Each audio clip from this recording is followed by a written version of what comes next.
Hey there, you're listening to The Mighty Mommy with some quick and dirty tips for practical parenting. In this episode, I'm going to talk about a parent's choice to work outside the home versus staying at home to care for your child. When I found out I was pregnant with my first child, I'd been working at the same company for about 10 years. I'd been on the same career path in the same field of work for over 14 years. I was the primary breadwinner of our household. When my daughter was 11 months old, I quit my job. That was one of the scariest and most challenging decisions I've ever made. For me, this was the right choice. But how do you determine what is the right choice for you? There are more than a few factors to take into consideration when making the decision between being a stay-home mom or a working mom who works outside the home. Of course, there are other options as well. For example, when I originally started staying home, I was no longer contributing to our family's income. But now I've been blessed to find a job where I can work from home. That wasn't an immediate option for me, and it probably isn't for most people. Here are some things to take into consideration when making your decision. Keep in mind that these are in no particular order of importance because what's important to you might rate completely different on somebody else's scale of importance. Affordability. The number of children you have at home can influence your choice when looking at affordability. One child in daycare costs considerably less than 2 children in daycare, and so on. If you find that you're working simply to pay your daycare provider, then financially you aren't doing yourself any favors. You may also consider your other childcare options. Do you have family or friends who are willing to help or trade childcare so you can save money? If you decide to leave your job, will that have a negative impact on the overall income of the household, and will you be able to cut back as needed so that you can maintain a comfortable level of living? Mental health and happiness. If your work brings you joy, and you're doing something you enjoy, then it might be worth it to you to have your paycheck just cover the cost of childcare.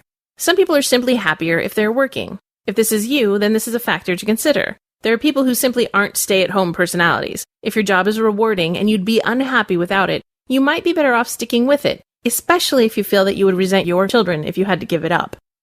Adult interaction. If you do stay home, will you have access to a social outlet of some kind? If you're leaving the workforce, will you be able to volunteer elsewhere or join social groups with other moms who are also at home? You will need adult interaction on at least a semi-regular basis. Absolutely speaking from experience here. Spouses. How does your spouse feel about the situation? This is something you should discuss together and make sure that both parties know exactly what the other wants. If there's a disagreement, you may need to make a pros and cons list together. It's important to be supportive of one another and hopefully arrive at a decision that is agreeable to both parties.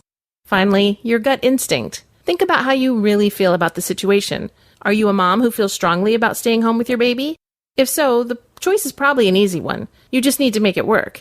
If you believe that you need to work outside the home to feel fulfilled, you may be torn, but remember that your mental health is very important, especially when you're caring for someone else.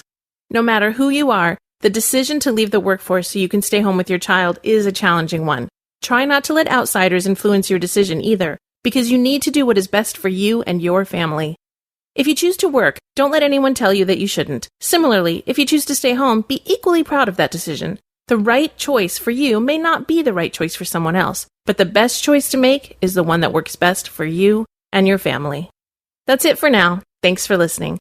If you'd like to request a topic for The Mighty Mommy, you can email me directly at mommy@quickanddirtytips.com or leave a message by calling 206-202-2185. This is your friend, The Mighty Mommy, wishing you happy and fun parenting.